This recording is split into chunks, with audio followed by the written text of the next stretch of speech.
and welcome to Reddit on Reddit, the internet's auditory version of Reddit.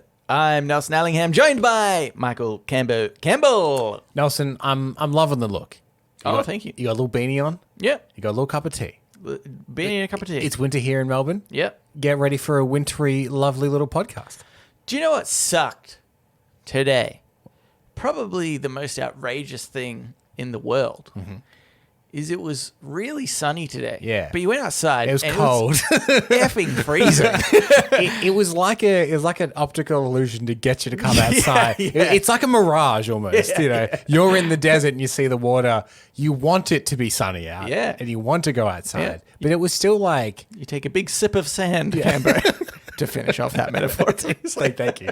Can't leave an unfinished metaphor just floating out there. Yeah. But it's just, it's cruel. Don't worry there. From what I understand, not much more sun this week to trick you. Oh, thank God. As most of our listeners are probably going into summer. We're in a chilly little winter. I was watching a video today of some dude's house tour. Don't even know who it was. It was actually, I was watching somebody else watch this person. As I quite We often truly do on are in Twitch. the future, aren't we? Yeah. Oh my God. No, it gets even better. Legitimately, one of the first ones, this particular streamer I watch, she actually streams chess, but occasionally she just do other random shit. So I had her on and she started doing this thing and I was like, oh, well, I'll just sit through this while I do it. And the very first one she went to was a streamer watching somebody else do house. So I was watching a streamer watch somebody else doing their walkthrough. It was ridiculous. I don't know. What would our great-grandparents think of our generation? Probably that we're all cowards and we complain about everything and too much avocado toast or whatever. You can't say anything these days. I regret everything. So many people of so many different ethnicities here. What's going on? Oh, no, great-granddad, no. Oh, you're super racist. Oh, no. Anywho, there was some dude living in like, I think it was like Hawaii or I don't know, somewhere just a bit more tropical. And I was like, man, why don't I just live in a place that's warm all the time? Why don't we do that, Canberra? We don't have to be in Melbourne. Obviously, the coffee is the main reason. But It's the culture. It's the culture. It's the culture. I reckon we could make a better culture in our own tropical island, Canberra. I think Melbourne's culture, that's what it tries to pride itself on, is quantity over quality. There's a lot of festivals. Yeah. Not all of them are good. Yeah, not many. Yeah. But if you throw enough darts at a dartboard, one of them will hit a bullseye. Eventually you get the Melbourne Comedy Festival. It's great. Yeah. The rest of Moomba, no thanks. Did I tell you? Oh, this is off on a tangent now. Oh, yeah. Oh, boy. We're doing a show about Reddit. But here's just a quick other little tangent that I'll go on. I was... Just to get new listeners through this tangent, just tease a little bit of Reddit that's coming up. What are we going to be talking about from Reddit? The title of the next thing is called The Names of Things You Probably Didn't Know. Oh, my God. Ooh, interesting. We'll get there. Oh, my God. Just after this break. I went to this Spanish festival and they had, there's like traditional kind of costumes that dancers wear, very like long sort of stringy bits that when they, shake the booty, it like dances around a little bit. And big like feather headwear and stuff. So it was like that kind of cool stuff. Yeah. They had a group of people, I'm going to say like 100 or more, probably 200 people sitting in a circle on the ground outside waiting for these dancers to dance. They're just there in a little tent talking to each other, completely ignoring the crowd around them. And then they finally say, okay, we're going to do a salsa now. And everybody's like, all right, thank God. They get up, do the salsa. I want to say not even 5 minutes worth. And then they stop and they're like, all right, thanks, everybody. If you can go onto Instagram and like this festival so we can do stuff like this in the future, that'd be great. And the dancers went off and that was it. Wait. People were sitting around for like probably in 45 minutes at the very minimum was to see less than 5 minutes of a dance. Was that dance the festival? That was, I mean, there was like food trucks and stuff as well. Right, yeah, okay. But it was, I would say like a big draw card, be like, oh man, cool thing about the Spanish festival, it's got their awesome dancers going. You're saying the weight to experience ratio was off. It was so wrong. The weight to experience ratio is never more off than when people line up to get a photo with a celebrity at Comic-Con. Yes. Yeah, that's true. One time I went to, it wasn't even Comic-Con, I think it was like a supernova. A friend of mine was like, I have a spare ticket, can you come with me? I want to get a photo with Alicia Duthku. She was in the Joss Whedon shows. Right. Is that Faith? Yeah, that might be Faith. Yeah. So I'm like, yeah, okay, whatever. And so I remember they went into the line. And then I just went off and kind of looked around and was like, no, thank you. Conventions aren't, I guess, my thing. But came back and they were in the line for about 2.5 hours. Yeah. And the photo session is about 7 seconds. They're like, come in. Okay, good to meet you. Out you go. But there's those videos that you see online where the celebrity is really stoked to see one of their fans and does something really funny and cool. Yeah. And there's that chance that you might be that person. But if you've been in the line for 2 hours, the more time you've been in the line, the less likely those fun interactions are likely to happen. You know, when you're at the start and they're like, the celebrity's like, oh, I'm feeling good about this. Yeah. You know, I'll have a bit of a laugh with the people. 2 hours later, they want to get out of there. Also, I feel like it wouldn't even necessarily be 100% the celebrity. There would be people being like, we've got a huge line here. Yeah. And I'm an event manager. Yeah. And we got to get through this line because we close in 4 hours. Yeah, exactly. Yeah. Photoshop, Camber. You don't even need to be there. Yeah, just they should give you a Photoshop file of the celebrity with his arm out around nothing, he or she, with their arm out around nothing. Mm-hmm. And then you just add your own photo later. Yeah. You pay like $5 for the file. Yeah, that's right. But there should just be a green screen that you stand in front of. Yeah. Still at the convention. And then you have to line up again in a separate line to get that photo signed. Yeah. That's the way to do it. Not by the celebrity, but by somebody that can do their signature. Or they just give you, if you add an extra $1, they'll give you a PNG file of their signature. Drop it on your Photoshop file. Yeah. That's the way to do it. Anyway, Camber, I've got something that you will not believe I'm going to do. Yeah. It's the names of things you probably didn't know. Okay, we're getting to that sweet Reddit content. Yeah. This is by Alex Ray 1. And it was in the subreddit Cool Guides. So this is just an interesting list, if you will. Like random words. Yeah. So it's an item which has a specific name, but maybe people don't actually know what they're called. Yeah. Or not even item. Just you get it. Okay. You'll get it.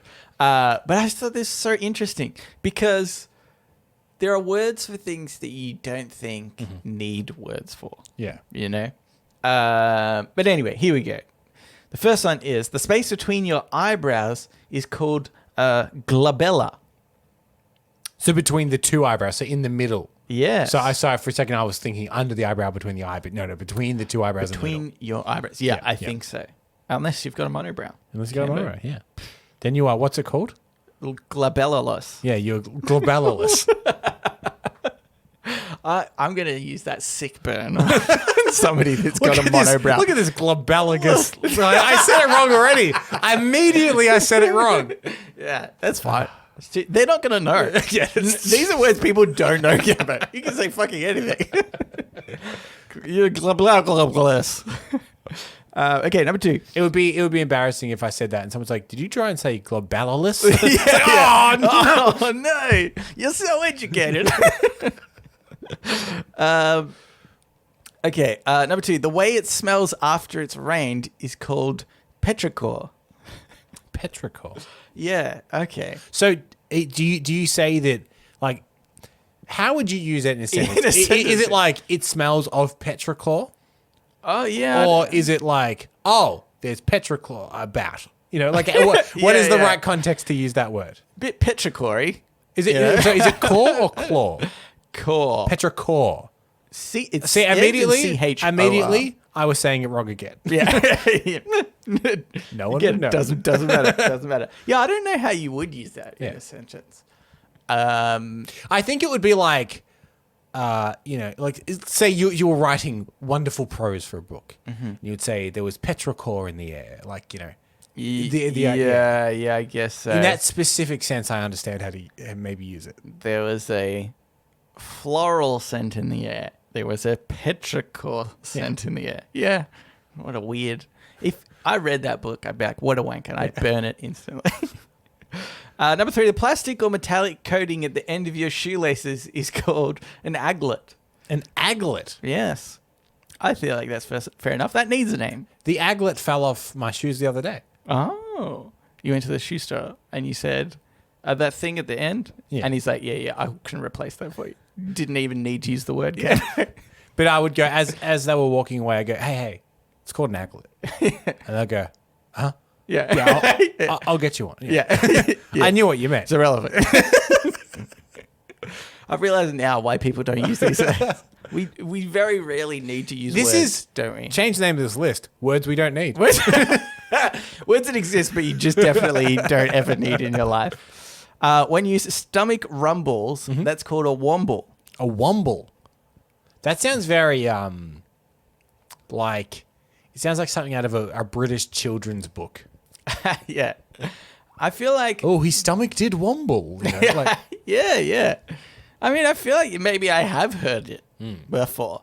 But also, my stomach's rumbling. Is like... Yeah.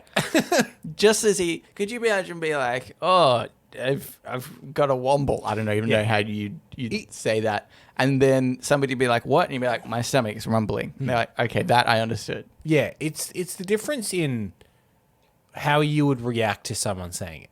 Someone said, oh, my stomach rumbled. Yeah. You go, oh, well, better get something to eat. Yeah. Say, oh, bit of a womble in the stomach. Yeah. Get out of my house. Yeah. How dare you? Pick your things up and leave. We will have no wombles in this house.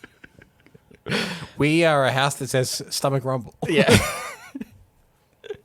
It's kind of, I think that was actually the beginning of the feud between the Montagues and the Capulets. Enjoy that there. There's petrichor in the air. Yeah. The cry of a newborn baby is called a vegetus. A vegetus? A vegetus. I don't know whether this is just my barbarian brain. Like this is showing the cross between human and monkey, just me thinking this. Yeah. It sounds a bit like vagina. Yeah. Does it have anything to do with because it's come straight from? Yeah, I don't know. Well, is the word in any way related to the word? I know you don't have the answer, by the way. You just have a list of words. I always know the answer. No, I think that it would have to... You'd have to look at the etymology of vagina, probably. Another big word. Get out of my house. I love the word etymology because... So often you want to know the history of the word and you don't know what that word is. It's etymology. We did, on our Discord, had a discussion about if the show needs an etymologist. We did, yeah. What were we looking up? The word mum, M-U-M versus M-O-M. M-O-M, yeah. Turns out it comes from different places, basically. And it's, anyway. Let's not get into that. That's a different thing. That was a boring conversation on the Discord, let alone the podcast. Okay, the prongs of a fork are called tines. Tines. That's boring. The sheen of light that you can see when you close your eyes and press your hands on them is called phosphenes. The sheen of light you see when you close your eyes. Okay, now you're trying. Oh, yeah. How is it? What are you seeing? Oh, God, it hurts my eyes. What are you seeing there, Nelson? Explain it. I'm getting phosphenes. Oh, right. Yeah. I completely understand. Now. I don't understand that, actually. I've just realized. Why can you see phosphenes? I mean, I'm sure it's explain the science to me. I'm sure it's some chemical reaction. Like, your eyes are coated in, what's the right word? What are your eyes coated in? The silky liquid that coats your eye. I'm sure it'll be on the list. I'm sure it just interacts with, like, maybe the oils from your hands or something. Like, I'm sure it's just a chemical reaction. But then... I say I'm sure, but that's not the right word. I don't know for sure. I posit. I don't think eyes interpret light through chemical reaction then? I don't know. Neither of us know. That's the problem. Anyway. That's why we don't tag this show as a scientific podcast anymore. Yeah. We used to. We got in too much trouble from the scientific So many community. Like you should know. We still tagged as educational there. Just not scientific. The tiny plastic thing placed in the middle of a pizza box is called a box tent. I did know that. I knew that one. Oh. I also think that I think they're kind of pointless. Yeah, I feel like they probably... Unless, you know what? It's only if you got a huge pizza. Yeah, really big pizza. But also, like, I guess if the cardboard is really cheap, it would bow more. I feel like you make it out of a sturdy cardboard. Make better cardboard, mate. Yeah, that's what I'm saying. The day after tomorrow is called Overmorrow. So that's a good one. They've mistitled that movie. Yeah, I was thinking that too, straight away. Jake Gyllenhaal in Overmorrow. that would be the British remake. I was going to say, it would actually be like Overmorrow. And normally the cliche is that maybe the American film industry will remake something British and maybe dumb it down a bit. Yeah. So maybe they can take a dumb American film and smarten it up a little bit. Yeah, yeah. So the day after tomorrow becomes Overmorrow. Yeah. And you know normally how people are saying, you know, at the start of that movie, oh, there's going to be a big storm, and people are ignoring it. Yeah. In this one, they're like, oh my God, this is a serious threat. We should do something about this. The government's like, obviously we'll listen to the scientists here. This is some solid science, and we will do something about it. And they'll say, when will it hit? And they'll say, Overmorrow. And they'll all nod because they obviously know what that means. There is, though, if you're watching it on the DVD version, in the subtitles, it will say the day after tomorrow. It's kind of like Harry Potter. It was called the Philosopher's Stone in most regions of the world, and the Sorcerer's Stone in America. So maybe, the subtitles just have to translate. Yeah, that's right. When you put a UK English or US English in the subtitles, that's how it changes. Your little toe or finger is called a minimus. It's called a pinky. Yeah, it's called pinky. Obviously. Why is it called a pinky? It's pink on... No more than the rest of your fingers, I would say. Yeah, but then we just started naming the other ones different things, Cambo. We were like... Yeah. All right. They're all pink, so one of them we'll call Pinky. Yeah. We'll start with the smallest one. It's pretty pink. We'll have Pinky. Second one. Well, I see what I've done here. Pinky 2. So what was it called? I completely... Minimus. It's Pinky. Yeah. The na na na and la la la, which don't really have any meaning in the lyrics of any song, are called... I feel like I've read this fact before somewhere. Okay. No, I can't think of it. We'll move on then, I guess. Okay. No one will ever know. If you don't know, Cameron, then no one shall ever know. It's vocables. Vocables. Right. Idiot. You should have known. We should move on. Okay. But before we do, there are two, or let's just say, I know one word which is a bit different, but I'm going to need to demonstrate to you. Okay. So could you take off your headphones for a second and just lean a little bit closer towards me? Like, do you want me still on mic? No, it's fine. Yeah, okay, I'm leaning towards it. Okay, ready? Yeah. What would you say that was, Cambo? The noise or the action? The action. It felt like a slap to the head. Yes. Yeah. Yeah. You could say a swift smack to the side of the head. Yeah. Yeah. That's called a whister poop. Oh. You've just been whister pooped, sir. Well, I never. Yeah. Good sir, did you just whister poop me? I shall whister poop you overmorrow. That is, again, how the Capulets and Montagues got into the fight. It started with the Womble thing, then there was a whister poop involved, and the rest is history. Or fiction. Or fiction, actually. It's totally fiction. Totally fiction. Here's another quick one, Kembe. Yep. This is by GIF, GYPH. Don't think GIF. 256 said, "This is why no one likes Bing," and it's a screenshot of a search that they've done, and they've searched English to French, and below the very first thing that's come up is a map where it's giving directions from, I'm assuming, a town called English and a town called French in America. From Iowa to Indiana, I think. And that, Camber, is why no one likes Bing. Yeah. One of the reasons. One of the many reasons. One of the many, many reasons. My main one is the audacity to ask me if I want Bing to be my regular search engine just frequently. Oh, I'm sorry. Do I look like a psychopath to you? That's what I often think when it asks me that. Because I talk to my computer. It does not talk back. It's not a smart device like a Google Home. He just talks to an inanimate object. That's it. All right, let's move to Ask Reddit. Ask Reddit. This Ask Reddit is by I Am Blue Owl. What are your thoughts on parallel universes? That's it. Just like what are my thoughts on them existing? I mean, Kemba, what are your thoughts on parallel universes?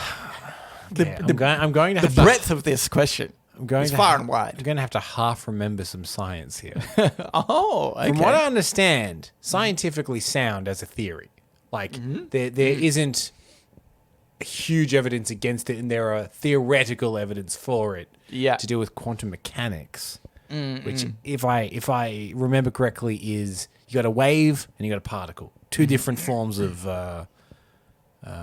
energy in the universe. Sure. Yeah. One moves, one is a solid. Sure. Radio waves, particles make people, particle make things. But quantum mechanics is people observing a particle that acts like a wave, so it moves. Yeah. Therefore, something could be solid, but in a flux state. Therefore, you could theoretically have two solids existing in the same place that are not aware of each other. Therefore, you could have a whole universe happening at the same time. This goes out infinitely. Yep. Yeah. That's pretty good. To Canberra. Yeah. You very succinctly, I think, described parallel universes. This is my thoughts on parallel universes. I think it's pretty cool. Is there a difference between is a multiverse just a different name for parallel universes? I feel like multiverse gets used a lot in comics. It's like, oh, there's a different version of Steve Rogers in this multiverse. Yeah. But I just want to check. I'm not smart enough to know if they're supposed to be separate things. Is it like a crocodile and an alligator? Like you've labeled this a multiverse, but it's a parallel dimension. Yeah. That's a good point. I always imagine this is a parallel universe to me. Yeah. Is that every time we make a decision, it splits. There's a split. There's a different universe where it's basically the same, but there is another part of that. The reason why I brought this up is because I think about this all the time. Like, about how, like, kind of where my life is now, maybe. And then what if we just never did the podcast? Or more specifically, what if I never got a job at the cinemas that we used to work at, and then we'd never meet, and then there's like all these people that I'd never meet, and then and that led to me, that made me like sort of management career focused, right, and just led me on this very weird path that was pretty different to like, it was just so specific. But in that path, think about how rich you'd be. Oh my God, I could be so rich.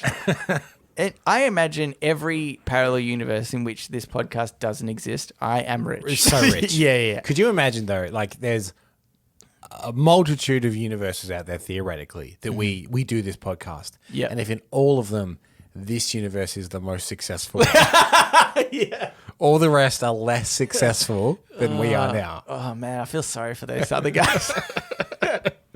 Also, if I'm a bit proud of them for continuing. yeah, stick in there, guys. Yeah. One day you'll get as middling success as we have. Yeah. Because if we're the highest, this is not successful. It just happens to be this most doesn't, successful. like it doesn't fund itself. Yeah. This still is produced at cost to us. But yeah, I always think about that. The slight different questions that I could, the realities that could exist. This is what I also sometimes think about. Okay. This one's weird. Cambo. We've heard that the universe is infinite. Mm-hmm. So therefore, theoretically, infinite possibilities. Mm-hmm. Does that mean that in some universes, there is, or some parts of the infinite universe, and also maybe in a parallel one, there is... I think about watching a TV show, right? Where because there are infinite possibilities, that TV show actually exists somewhere in the universe as real life. Like the Big Bang Theory or something. So it's funny that you bring up this theory. Yeah. Because this happens in a TV show. Oh. So the British series Red Dwarf. Right, yeah. They did a special like years after the show had finished in which it was like a reunion special. But then it takes this really weird turn where they like travel through a dimension in which Red Dwarf is a TV show and everyone knows them, et cetera, et cetera. And then at the end of the thing, it turns out that was all like an illusion that was there to trick them.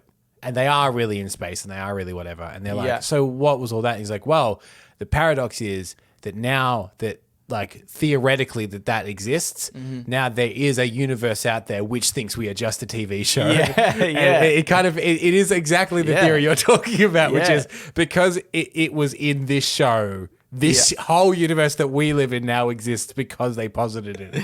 Yeah. And I always think that's funny when like, it makes less sense for, okay. I think about it more like if I'm writing a story, let's say, and I don't know, kill off the main character. Yeah. I'm like, because I've written it down, I feel like in a universe out there, I've killed that character because the chances of this happening is plausible. Yeah. Think about that, every person who's ever written something. Yeah, that's right. Or only write good stories with no conflict ever. Or write stories about yourself having great success, because then out there in a different universe, there is a you winning the lottery or what have you. That is genius. And then if all of the infinite yous catch wind of this, someone out there is writing a story about you who's you or win. Who's on a mediocre podcast, but all of a sudden becomes super successful. Not from the podcast, obviously. Not from the podcast. Anything other than that. You win the lottery or something. A rich auntie you never knew about died and you get a lot of money. Yeah. Obviously, in no plausible universe will we be getting money from this podcast. Here's another one. This is by Exo Chuck. Imagine you're on a walk in the woods without your cell phone and you see an unconscious person on the ground. What do you do? Unconscious, but not dead. Maybe you have to check vitals first. Step one, check vitals. Yeah, unconscious. I would probably try and help them, wake them. Such. Maybe even it depends how far in the woods I am. Carry them back. Yeah. Oh. Dead, different situation. Yeah. You can't really do anything to help them. So I guess you'd have to go and find. Yeah. Go find your phone. Why didn't you take your phone? Why are you without your phone ever? Yeah. Something's wrong. Let's investigate that mystery first. If I'm in the woods and I find someone that needs help, without my phone, my first step, get my phone. Yeah, exactly. Here's what I think. Okay. These are my steps. Google someone unconscious in the woods what to do. There'll be a wiki how on it. Well, there's an Ask Reddit thread. People will give you probably great advice in the comments. This is what I think. First, check for signs of life. Yeah. Are they alive? Are they dead? Doesn't matter. Next step, check if they've got their phone on them because phones will help. They are probably not the idiot in this circumstance, and they have their phone. Then you go back to the question: are they alive or dead? Yeah. If they're dead, is their phone a better version of yours? Yep. Yeah. Oh, they put the iPhone 12. Oh, I'm still on a 10. Yeah. Step 3, take their phone. Because switch the you don't have yours. And they're not going to miss theirs, can they? So that's an easy win. I think check their phone, valuables, things that you want from a dead person. Do they have the same shoe size as you? Yeah. Food. Did they die of starvation, or was it like, I don't know, a snake bite? Like, think about those things. Yeah. And then do they have a yummy muesli bar in the pocket? Yum Yum Muesli Bar. Everybody could eat a Yum Yum Muesli Bar at any point in time. Yeah. So, I mean, you've spent a bit of effort finding them, checking their vitals. You've lost energy by, probably famished, bloody hungry and thirsty. So, but imagine you finally, maybe you shake them awake or something, and they go, "Oh, thank you." Yeah. Muesli bar. Yeah. I have a muesli bar in my pocket. Get me the muesli bar. Yeah. Oh, like I'm unconscious because I'm a diabetic and I need the sugar. That's when you need to. That's when you need to instinctually. Yeah. You think of nature. How does nature solve this? Yeah. What does a bird do? Yeah. Open the mouth of the person. Yeah. Other fingers down your throat. Oh God, that's so gross. It'll work though. I thought I'm saving your life. What does nature do, Cambo? Often kills the weak. Think that. Look, either way, you're taking a lesson from nature. Here's the question though. Let's just say you've found the muesli bar. You said, "Oh, yum yum muesli bar. I'll have that in a moment and put it in your pocket." Yeah. Then they wake up and say, "Where's my muesli bar?" At that point, would you go? Yeah. I don't know where your muesli bar is. Actually, I do have my muesli bar though. You can buy this muesli bar off me. Yeah. This might look like your muesli bar, but I would assume I wouldn't have no way of knowing. But mine is already open. There was a fiddle with the wrapper in your when pocket. I found you. There was a wolf, and he was sniffing your body, and I scared him away. And he ran away with something from your pocket. It looked a bit like a muesli bar. Maybe he took the muesli bar. Could have been a muesli bar. Yeah, Definitely could have been a muesli bar. Yeah. Oh, okay. I'll have yours. Thanks. Oh man, I don't have my phone on me either. To get your payment information so you can pay me for the muesli bar. Could you? Yeah. Would you go halves in the muesli bar? I'm real hungry too. I know you're dying from lack of sugar, but I am hungry. We're only like 3 k's away from a road. Yeah, but anyway, I don't think we passed the ethical test that this was asking. What would I actually do? I hadn't thought about the serious response to this question. I think I would assess whether or not they're in some kind of serious situation. If it was not so serious and I could help, I would stay and help. If it looked more serious, I would probably leave the woods and go and get help. Because I don't know if I'm trained. But then again, how far into the woods are you? Are you like a day's hike into the woods? Yeah. What if you're lack of information into in this post has given us a lot of wiggle room. Because I'm picturing the car park is within view. Yeah. There's actually like a group of 20 doctors behind you. You do it and go, hey, hey, buddy, over here. An ambulance just happens to be passing by. Yeah. Just they actually stop and ask if there's anybody unconscious nearby. Before you even call out, someone calls, hey, is there anyone unconscious in there? Oh, yeah. Yeah, there is. Yeah. No muesli bar on him. I checked. Check that. You know what's also great is I was going to go on this 3-day hike and I've realized I've left my phone in the car. So I'm so glad. I'm going to go get that. I'm so glad I'm mere meters into the woods. Yeah. This is, we've done it. We've done it. Okay. All right, let's get into Today I Advise. So now it's time for Today I Learned.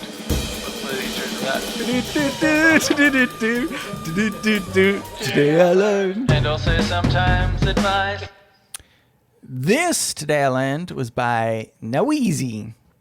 Today I learned Nick Cage once crashed a Nick Cage film festival, watched 4 of his own films, did a 47-minute Q&A, and read a 10-minute short story. I remember this. I remember this happening. Oh. In the film world, this was quite newsworthy event.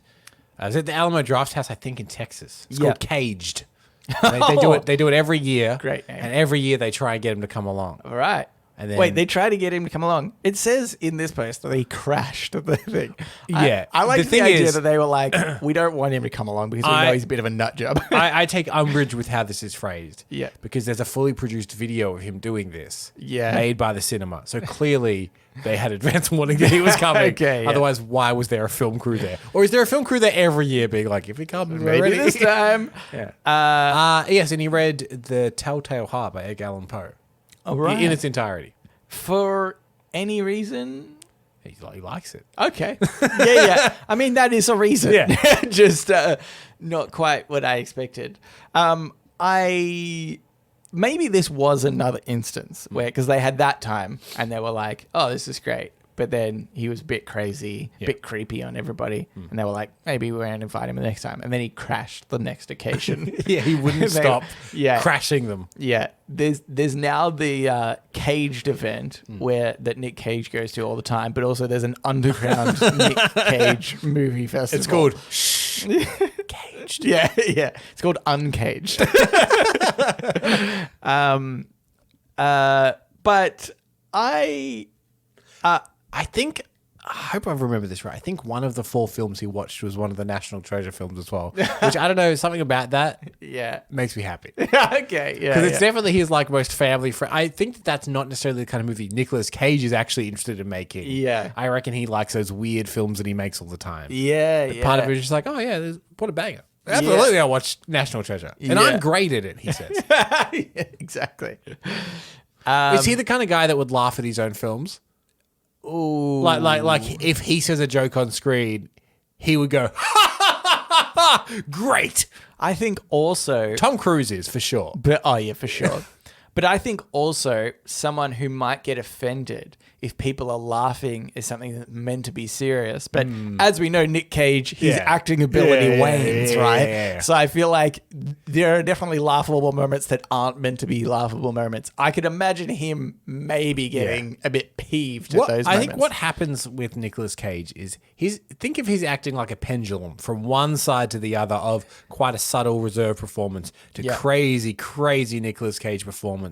And every film that he does is somewhere along that the arc of the pendulum. And sometimes the pendulum and where the film is just happen to line up and you're all good. Yeah. You get an appropriate Nicolas Cage performance. Yeah. But sometimes it's on the left side of the arc. Yeah. But he's over on the right side of the arc. That's just where the pendulum happened to swing. That's right.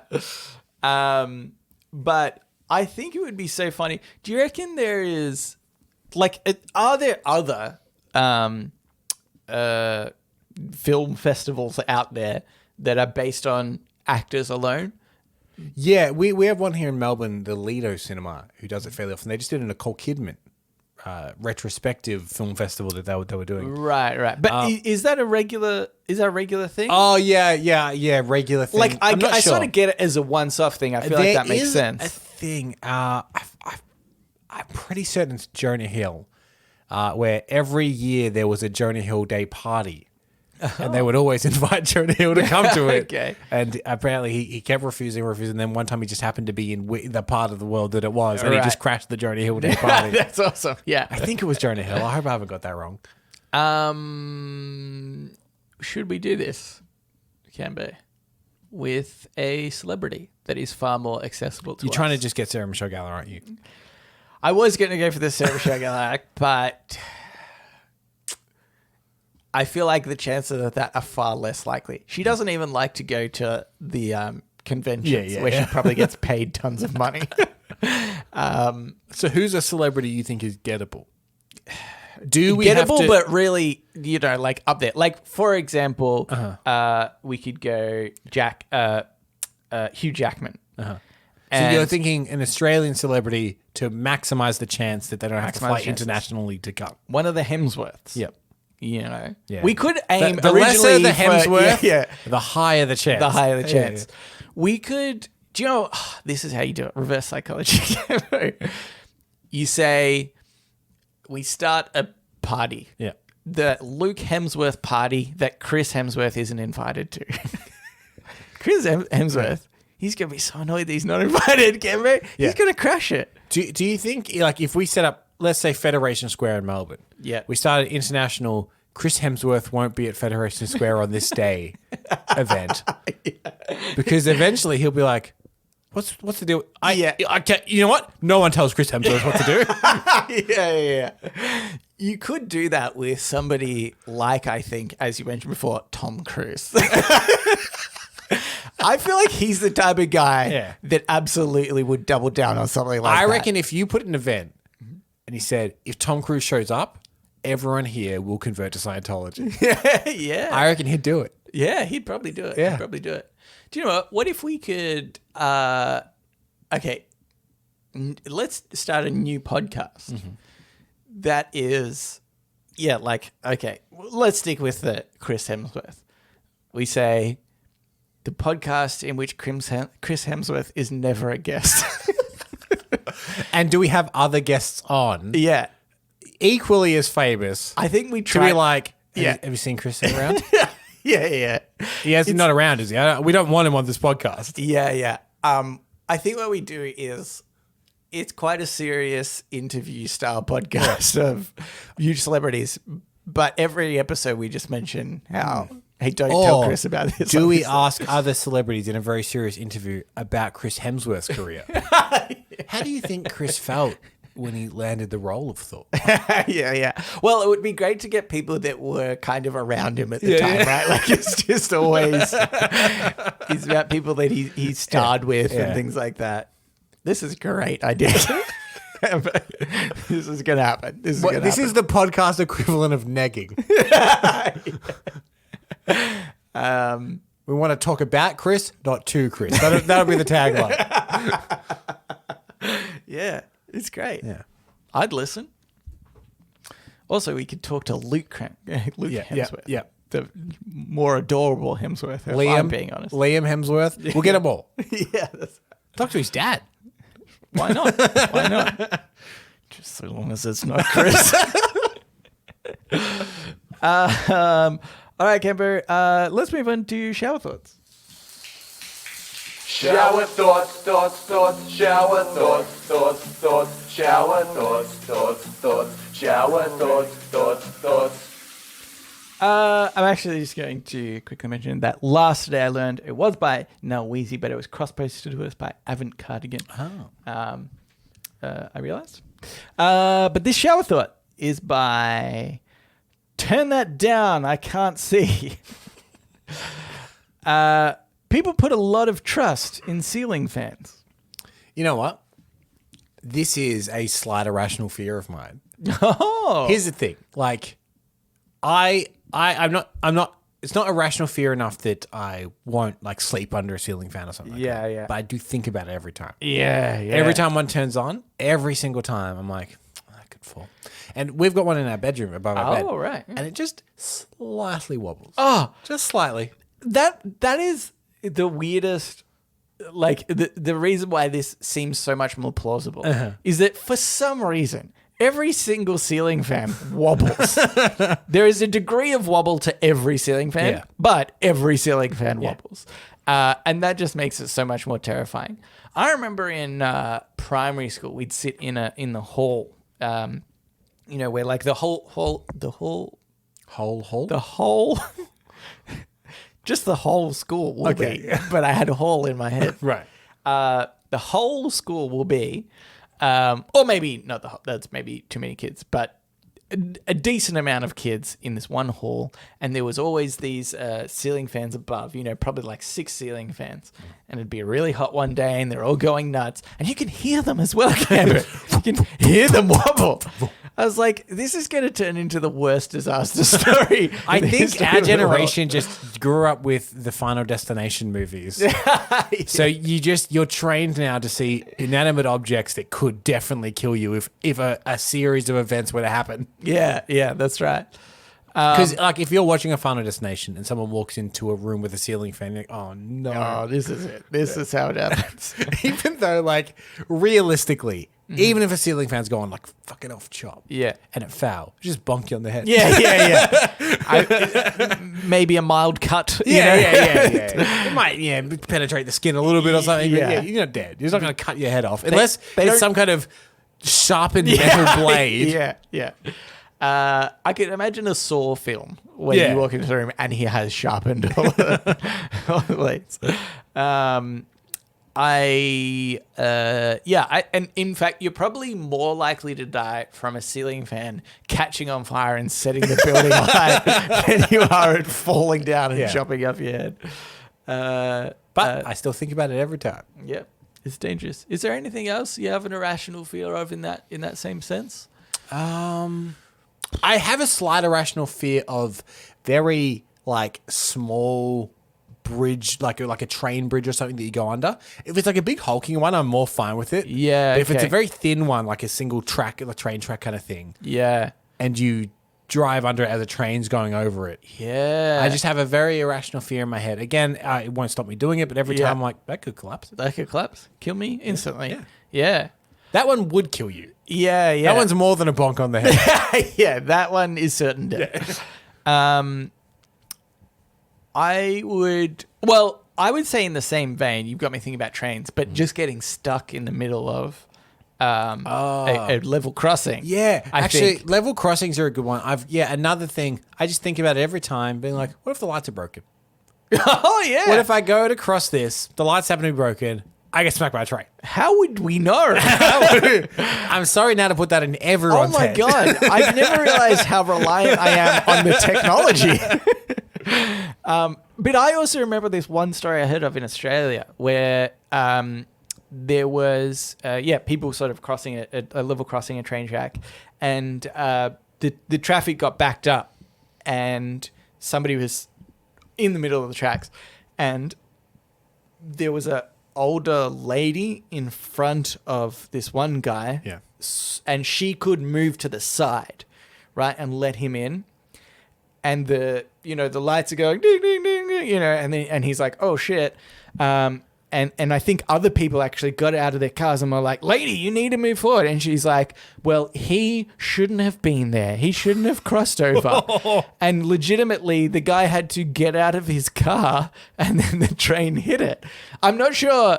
I think part of maybe why this is, it might not be that bad is I think if you're a train and you see a car ahead of you, still going to hit it with enough force and sometimes does cause fatalities. But I think depending on how far ahead you can see, it lessens perhaps the impact. So I'm not sure whether it was like I don't think it was a super catastrophic incident, but still like crash into his car and it was a whole big deal.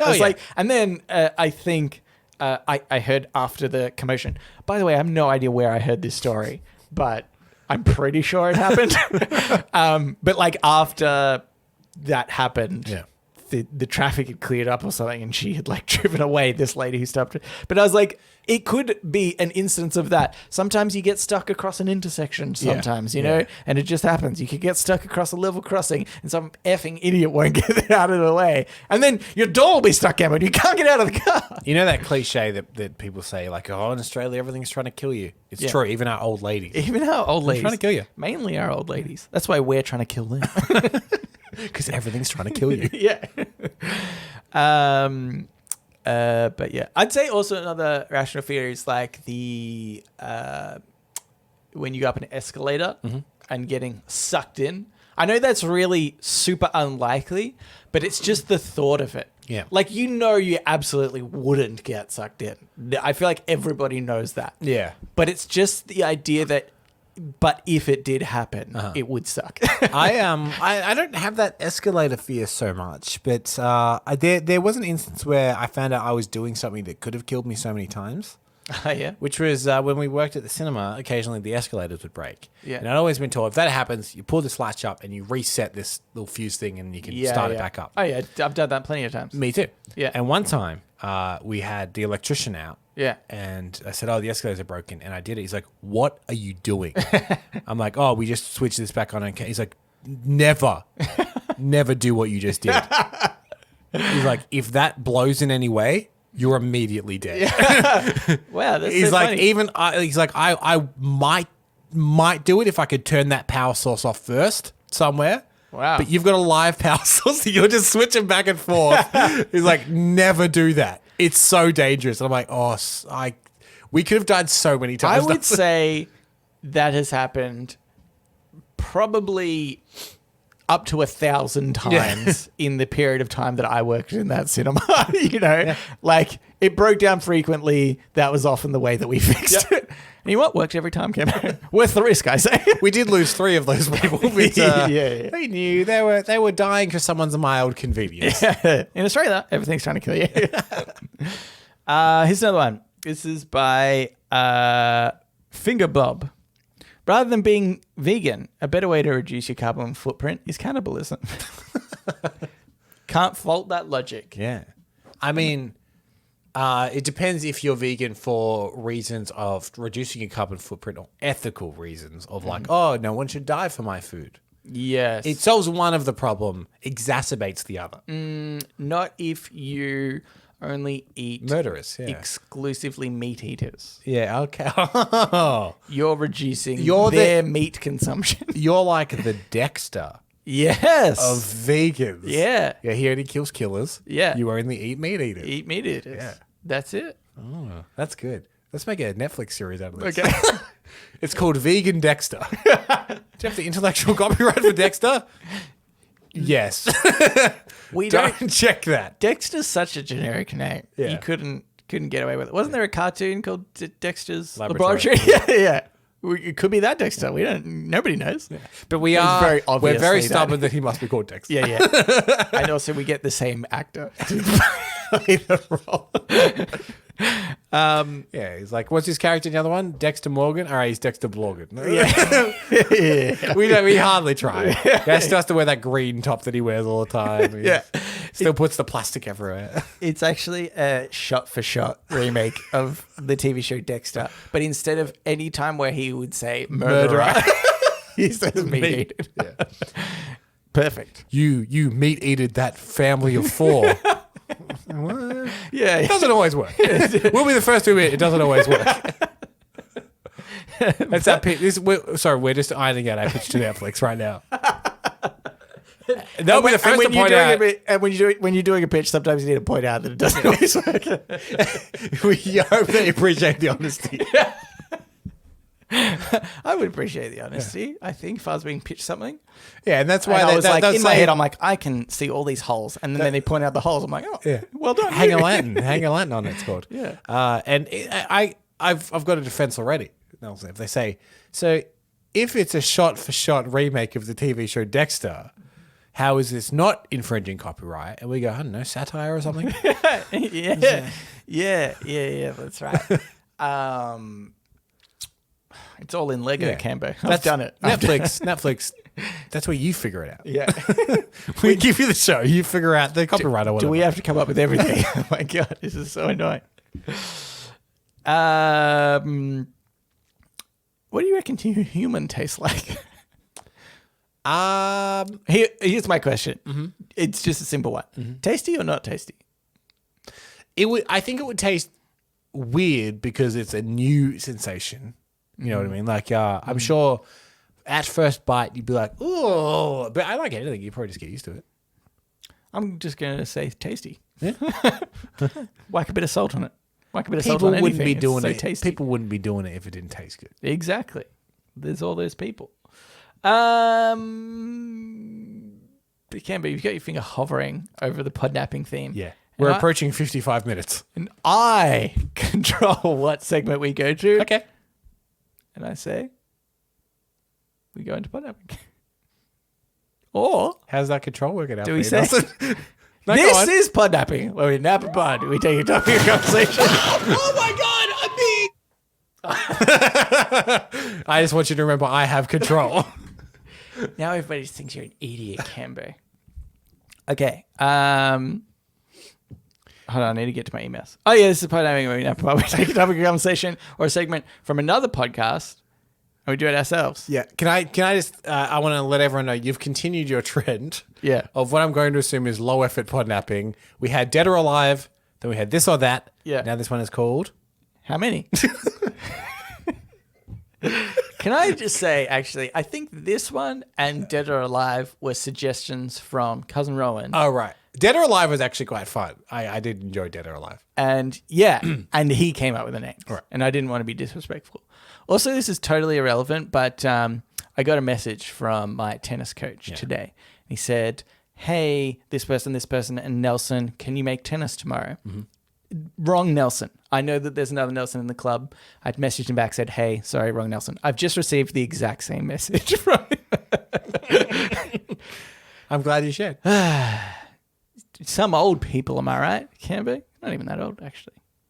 Anyways, this is how many. I'm going to give you things. Yep. And you have to tell me how many of that thing there are. Yep. I think this actually came from, we were talking the other week about how many soldiers were in the world. Okay, right. Based on... Oh, so it's like just against astronomically huge numbers. Could be. Okay. Things that maybe, well, you might be able to deduce. Uh-huh. Maybe you don't know the first one. Yep. But there's a theme. Yep. Like, it could be soldiers, can't be. Okay. And, yeah, and then you just have to guess. I don't really have a system of, like, scoring of, like, how close you have to be to get a point. Okay. But I feel like we'll vibe it out. Vibe it, right. We'll be like, oh, that was pretty close. Yeah. Okay, you get a point for that. So, yeah, because we were saying how many soldiers were there in the world versus how many ducks there were in the world. Oh, my God. I didn't put how many ducks there were in the world. That's the one thing I should have looked up, Camper. Anyway, okay. Uh-huh. So the first question is, how many soldiers in Australia? In Australia? Not that this really makes much of a difference, probably. The problem is, but it's active. I would be able to make a better estimation if I could ask some follow-up questions. Okay. Like the population of Australia. Yeah. Do you happen to know the population of Australia? I thought it was like 7, maybe like 11. But I'll look these up. What, 11 million? I think it's higher than that. Australia. Yeah, 25. Yeah, okay, yeah. Yes. Okay, so 25 million. Oh, wait, no, maybe like 7 million is like Melbourne or something. I think that's where I was getting confused with numbers. I'm glad I'm not playing this game, Cameron. So 25 million people. And they do say 1 in 25 is in the military. Do they? No, so it's obviously going to be less than 1 in 25 in the military. Therefore, less than 1 million. Mm-hmm. What would it be? One in every 100? That seems pretty high. What's 1 in every 100 of 25 million? What's the quick division of that? 250,000? Yeah. Yeah, go that. 58,000. Oh, man, I way overshot it. 206 soldiers in Australia. Yeah. At the time, 1 in every 75 or something. Yeah. At the time of the episode when we were talking about soldiers' numbers, I made a joke against Switzerland. So my next question is naturally, how many soldiers are there in Sweden? 3,000. 24,000. Oh. Yeah. But still significantly less. Yeah. Okay, but then the next question is, how many soldiers in Switzerland? How big is Switzerland? What's the population of Switzerland?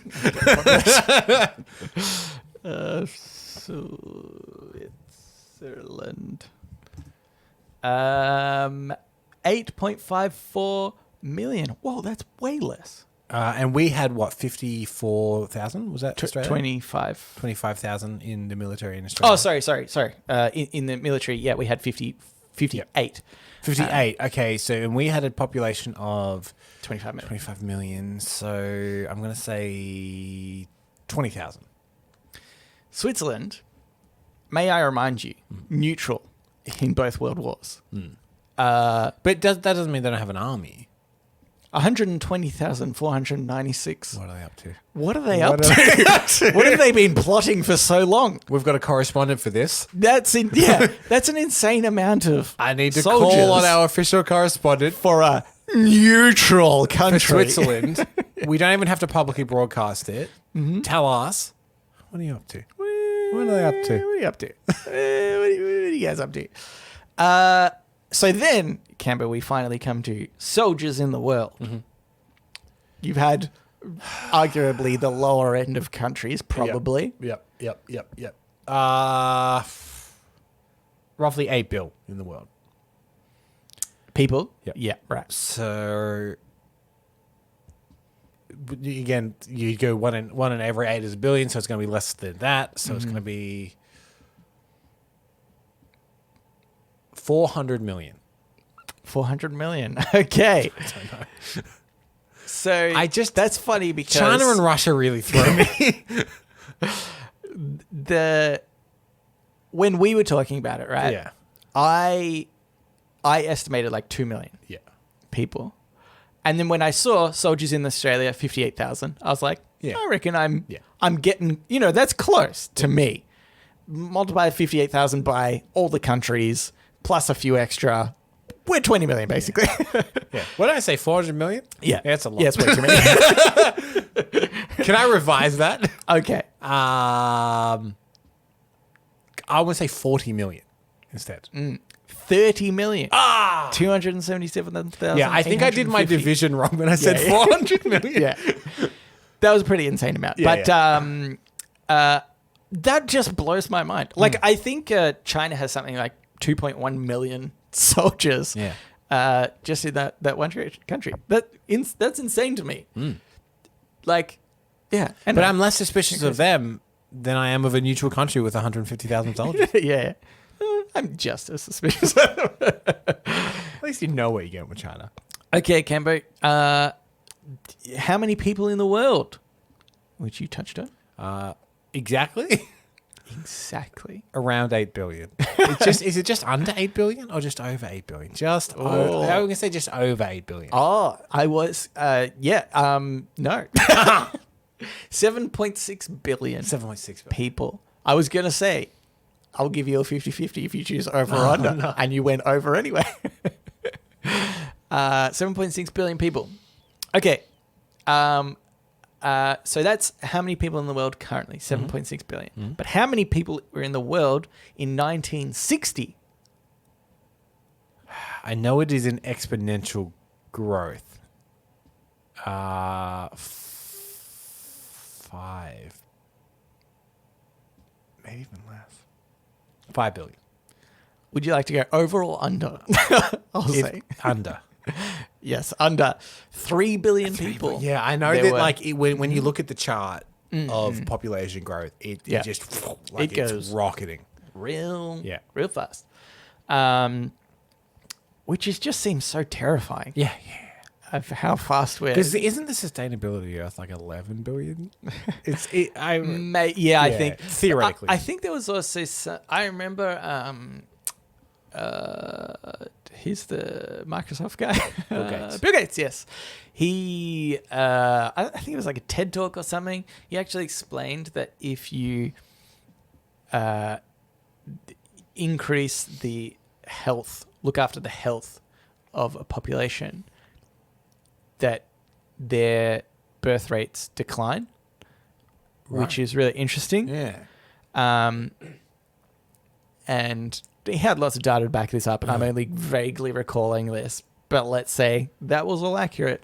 And I think because also in the early days, like, hey, have a bunch of kids because one of them might die. Yeah. So that's, you got to do that, whereas not so much. And obviously there's people like, in our generation, they're like, oh, I'm not sure if I want kids and less stuff. of a need for backup kids. Yeah, exactly. Something like that. And we're both like, what, third children? You and I? Yeah, I'm one of 4. Yeah, but you're the third, right? Are you the fourth? I'm the fourth. You're the fourth. I'm the third. So we're both like backup. Yeah, we're real backup. Yeah. Okay. Anyway, it's on. How many minutes in a year? Minutes in a year. There is a way to work this out with math, but I can't be Yeah, bothered. Cameron, when I put this down, I did not expect you or any listener to do the math. But you might do some like basic math, maybe. I don't know. I just did totally up to you to ballpark. Hang on. Let me at least ballpark a little bit. Okay. So you got 60 minutes in an hour, right? Yeah. So you got 24 hours in a day. Yeah. And then you've got 365. 525,600. Yes. That was just a ballpark. It's weird that you've got your phone out and you're typing in numbers to the calculator, but I'm assuming you unrelated. You weren't typing. It was unrelated. Canva, here's a little neat trick in how to remember 525,600 minutes. You just have to remember the song. 525,600 minutes.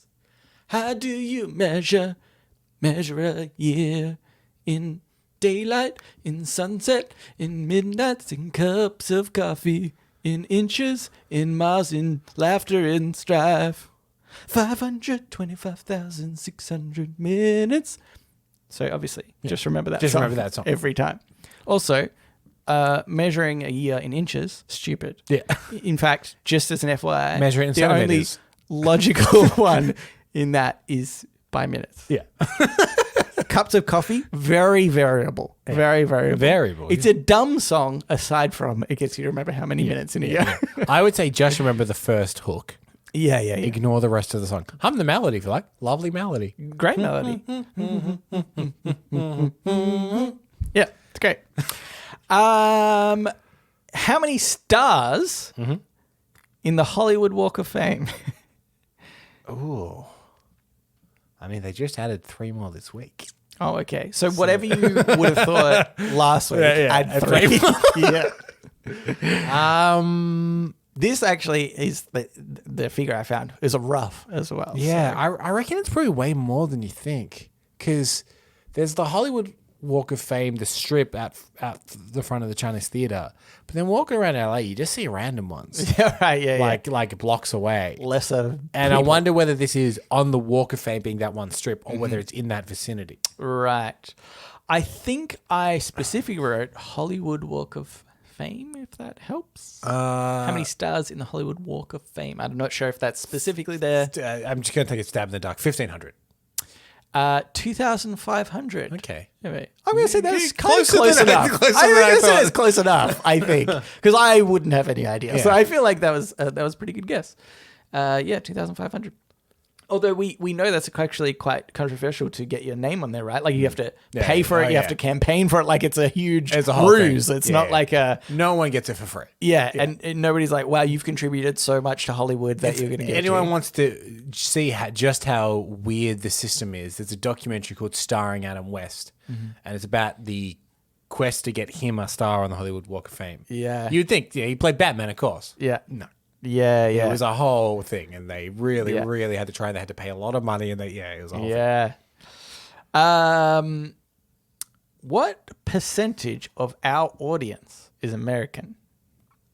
72. No. 50.99%. Yes. Only a little bit more. But then the rest are broken down like into heaps of different countries. I remember I've seen our analytics, and it's the biggest chunk. Yeah. And then it very quickly tapers down. Yeah. I think is the UK, I think, the next biggest? I think Australia has taken over, but Australia and UK switch places in percentage, yeah. And they're like less than 20-ish, I think. I think that's right, yeah. How many... We should start ragging on America so much. We do it quite often. We do it a lot. We insult half our audience. Yeah. We did make fun of Switzerland. That's true. So we don't make fun of them. We just want to know what they're up to. Oh, yeah. Well, don't make fun of them, Nelson. They're up to something. I made fun of them last time by saying they have such a shitty small army. Turns out I shouldn't have made such a large threat to a well-soldiered country. To a military superpower. Okay. This one's kind of random. I feel like I shouldn't have put it in here. Okay. The other ones I feel like you can sort of maybe work out in All some right, way so or I got form. no shot at this one. It's going to be difficult. How many grams of sand on a beach or something? How many new COVID cases were reported on the 18th of June worldwide? Okay. I would have known this in Melbourne. Okay, how many was it in Melbourne? 18th of June. What are we now, 21st? Be like 2? Yeah, probably. Yeah. Worldwide. Oh, God. Is India still going bad? I actually don't know. Yeah, that's the thing. I'm so ignorant now. I used to follow this so closely. I Yeah. could have told you everything. Yeah. And then I think over the last year and a half, me and I'm sure the rest of the world has become slightly numb to keeping up with the events because it's just depressing. Yeah, exactly. So I knew that there was a big outbreak in India and they were going bad, but I have no idea whether or not it's still happening. Isn't that awful? Yeah. Well, That's I mean, such a it's huge population of people that I just have no idea how they're doing. Do you know, it's funny, from a graph point of view, it looks like they're doing way better. But 60,000 cases on the 18th of June. In India? India alone. Okay, right. Okay, that I was going to guess 50,000. Yeah. So It looks good because they dropped heaps from the 6th of in that May, case, which was worldwide, 414,000. let's go 110,000. It is Jesus Christ. 408,990. The world's so much worse than I thought. So much worse. Yeah, it's really rough. Although I think looking at graphs from the beginning of time, it's gotten a lot better. It's gotten a lot better. We've dropped a lot. There's a very dim light at the end of that tunnel. It's funny, right? On this graph on Google, if you put the cursor to the 22nd You of mean Bing? Yeah, obviously Bing. If you put this into the 22nd of January 2020, it's the earliest date I can put my cursor. It's 32 new cases. Isn't that so interesting? Yeah. That it was probably way more than that, but we just had no idea. Nobody's doing testing at that time. It's just like Yeah. Okay. So as part of this, I have one last sort of section to the quiz. You joked about grains of sand on a beach. Yeah. So what I'm going to give you is I'm going to give you 4 super huge numbers. Yeah. And then I'm going to give you 4 things of what they could be. Okay. So the first big number is 100,000 million. 100,000 million. Okay. Maybe I should do this in order of smallest to largest for just the numbers, obviously. I'll give you the other ones in a random order. Then I think the next one is 1,600,000,000,000,000. Uh-huh. Then we've got... I say like I've comprehended that. Yeah. That's fine. And then one... No, it's big when you're struggling to know how to pronounce it. No, I'm trying to work out which one is higher in value. Right. Is 7 quintillion higher than 1 sextillion? Quad is 4. Well, it's quint, so it would be 5. Quint, sorry. So it's 7, 5 sort of thing. Yeah. Or 1 sextillion, which is 6, I think. So maybe 1 sextillion is larger than 7 quintillion. Yeah. So let's go. Okay. Let me do this note again. It doesn't matter. I'm gonna get this 100,000 million. 1 quadrillion, 600 trillion. 7 quintillion, 500 quadrillion. Or 1 sextillion, 260 quintillion. So this could be liters of water in the world, stars in the Milky Way, grains of sand in the world, 4 blades of grass in the world. So grains of sand is probably bigger than blades of grass because sand isn't just on land. Sand goes into the ocean. Sure. Yep. Good theorizing. So that's a biggie. Yeah. There's a lot of stars in our galaxy. What was the lowest number? Lowest number was 100,000 million. 1,000 million. That could be stars because they're sparser than sand, So I'll go stars as the lowest. Okay. Then so there's sand in the world, leaves of water, and grass. I'll go. Okay, stars. Yep. Water, grass, sand. Water, grass, sand. Ooh. Oh, yes. Sorry. Because I have written these out of order. Stars is correct. That's the lowest one. 100,000 million stars in the Milky Way. Then what did you say, sorry? Liters of water. Liters of water. That is 1/260 quintillion, which I believe is the biggest. No, it's oh yeah, I think that is 1/6 we said was higher than 7 quintillion. We think such a large number. That was the highest. Then second highest was grains of sand, 7 quintillion 500 quadrillion. Yep. And then second lowest was grass. 1 quadrillion 600 trillion blades of grass in the world.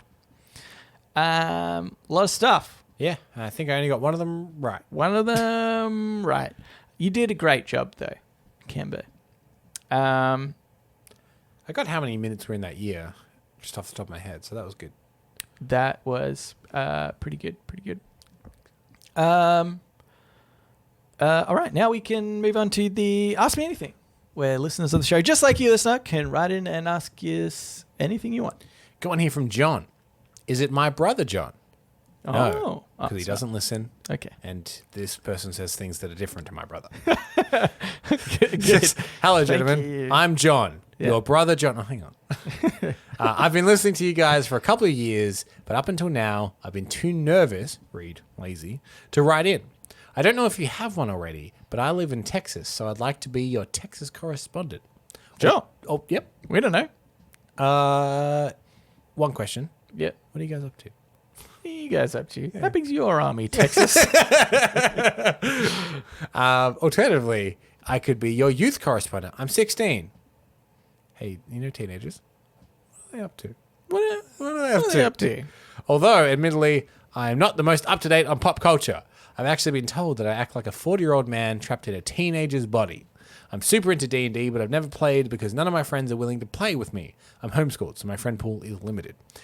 Anyways, enough about me. My AMA is if you could have one superpower, but your co-host can choose a weird side effect, what power do you choose and what side effect do you get? Impartially, John. Impartially, that's great.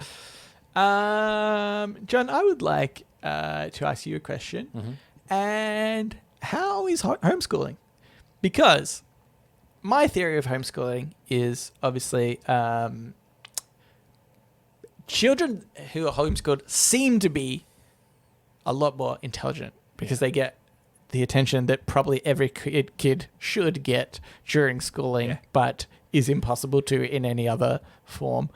And so, I don't know, I'm just interested to know of your experience in homeschooling. Yeah, I feel like the education is probably better, the social interaction.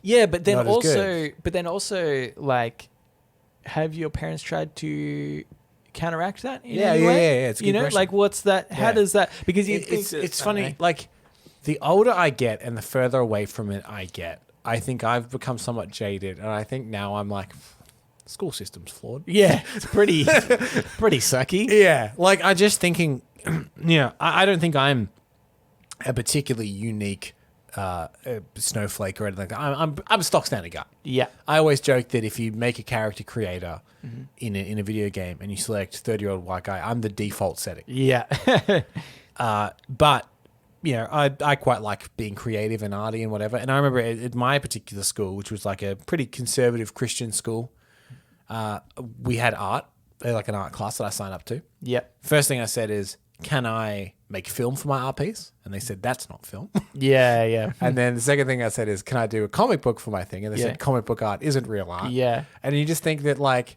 they're not encouraging my creative talent in any way. That's right, yeah. It does, they're serving the larger populace, which kind of serves no one. Yeah. So homeschooling, maybe not the worst thing. Yeah. I don't want to do it. I'm too lazy, but kudos to parents that actually commit to it. Yeah, exactly. I think, although, John might be divisive about this, because, he has hinted at he doesn't have the same sort of social interaction, but